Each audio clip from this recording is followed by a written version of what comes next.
ದಿನವಿಡೀ ದುಡಿದು ರಾತ್ರಿ ಮನೆಗೆ ಬಂದ ಗಂಡ. ಸುಖ ದಾಂಪತ್ಯ ಜೀವನದ ಗುಟ್ಟು. ದಿನವಿಡೀ ದುಡಿದು ಮನೆಗೆ ಬಂದ ರೇಖಾ ಗಂಡನಿಗೆ ಹೆಂಡತಿ ತರಕಾರಿ ಪಲ್ಯ ಹಾಗೂ ಚಪಾತಿ ಗಂಡನಿಗೆ ತಿನ್ನಲು ಕೊಟ್ಟಳು. ಚಪಾತಿ ಸಂಪೂರ್ಣವಾಗಿ ಸುಟ್ಟು ಹೋಗಿರುವುದನ್ನು ಅವರ ಮಗ ನೋಡಿದನು.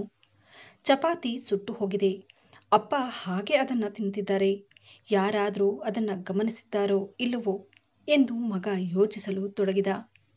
ಇತ್ತ ಅವನ ತಂದೆ ಏನು ಹೇಳದೆ ಪ್ರೀತಿಯಿಂದ ಹೆಂಡತಿ ತಂದಿಟ್ಟಿದ್ದ ಚಪಾತಿಯನ್ನು ತಿನ್ನುತ್ತಾ ಮತ್ತು ಅವರ ಮಗನನ್ನು ಮಾತನಾಡಿಸುತ್ತಾ ಕೇಳಿದರು, ಮಗನೇ, ಇವತ್ತು ಕಾಲೇಜಿನ ಮೊದಲ ದಿನ ಹೇಗಿತ್ತು ಎಂದು ಹೇಳಿ ಮಗನ ಬಳಿ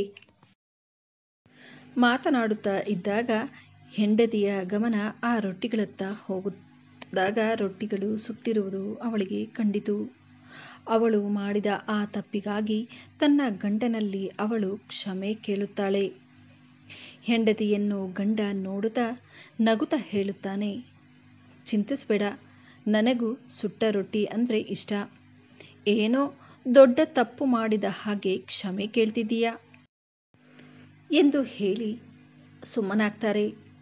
ರೇಖಾ ಗಂಡ ಊಟ ತಿಂದ ನಂತರ ಅವನ ಮಗ ತನ್ನ ತಂದೆಯನ್ನು ಹೇಳಿದ, ಅಪ್ಪ, ನಿಮಗೆ ಸುಟ್ಟ ಚಪಾತಿ ನಿಜವಾಗಿಯೂ ಇಷ್ಟವಿದೆಯೇ ಎಂದು ತಂದೆಯನ್ನು ಪ್ರಶ್ನಿಸಿದಾಗ ಈ ಪ್ರಶ್ನೆಗೆ ತಂದೆ ಹೇಳುತ್ತಾರೆ, ನೋಡು ಮಗನೇ, ನನಗೆ ಸುಟ್ಟ ಚಪಾತಿ ಇಷ್ಟವಿಲ್ಲ. ಆ ಸುಟ್ಟಿರೋ ಚಪಾತಿ ತಿನ್ನೋದ್ರಿಂದ ಏನೂ ಹಾನಿಯಾಗೋಲ್ಲ.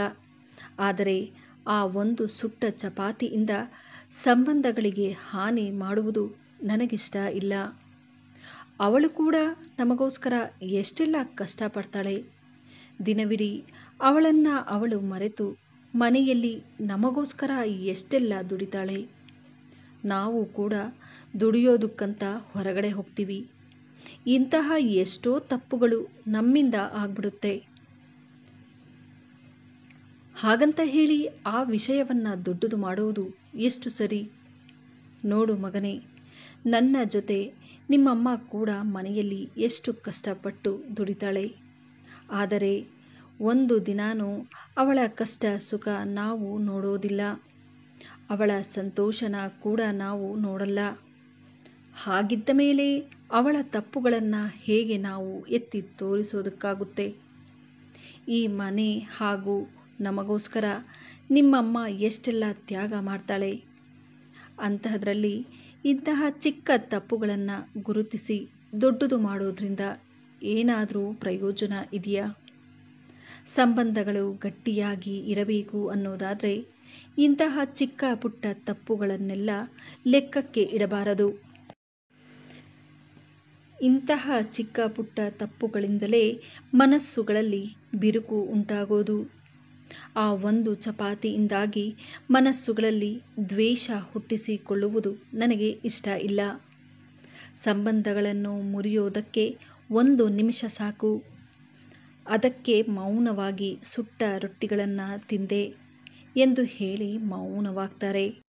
ಇಲ್ಲಿ ಅರ್ಥ ಮಾಡಿಕೊಳ್ಳಬೇಕಾದ ವಿಷಯವೇನೆಂದರೆ, ಗಂಡ ಹೆಂಡತಿ ಪರಸ್ಪರ ಕೆಲಸವನ್ನು ಗೌರವಿಸಬೇಕು ಎಂಬುವುದು ಈ ಕಥೆಯ ನೀತಿ. ಪತಿ ಮನೆಯ ಹೊರಗೆ ಕೆಲಸ ಮಾಡುತ್ತಾನೆ ಮತ್ತು ಹೆಂಡತಿ ಕೂಡ ದಿನವಿಡೀ ಮನೆ ಕೆಲಸಗಳಲ್ಲಿ ತೊಡಗಿಸಿಕೊಂಡಿದ್ದಾಳೆ. ಮನೆಯ ಕೆಲಸವು ಅವಳಿಗೆ ಮುಖ್ಯವಾಗಿರುತ್ತೆ ಎಂದು ಪತಿ ಅರ್ಥ ಮಾಡಿಕೊಳ್ಳುತ್ತಾನೆ. ಈ ವಿಡಿಯೋದಿಂದ ನಿಮಗೇನಾದರೂ ಉಪಯೋಗವಾದಲ್ಲಿ ವಿಡಿಯೋಗೆ ಒಂದು ಲೈಕ್ ಮಾಡಿ, ಆದಷ್ಟು ವಿಡಿಯೋಸನ್ನು ಶೇರ್ ಮಾಡಿ ಹಾಗೂ ನನ್ನ ಚಾನಲನ್ನು ಸಬ್ಸ್ಕ್ರೈಬ್ ಮಾಡುವುದನ್ನು ಮರೆಯಬೇಡಿ.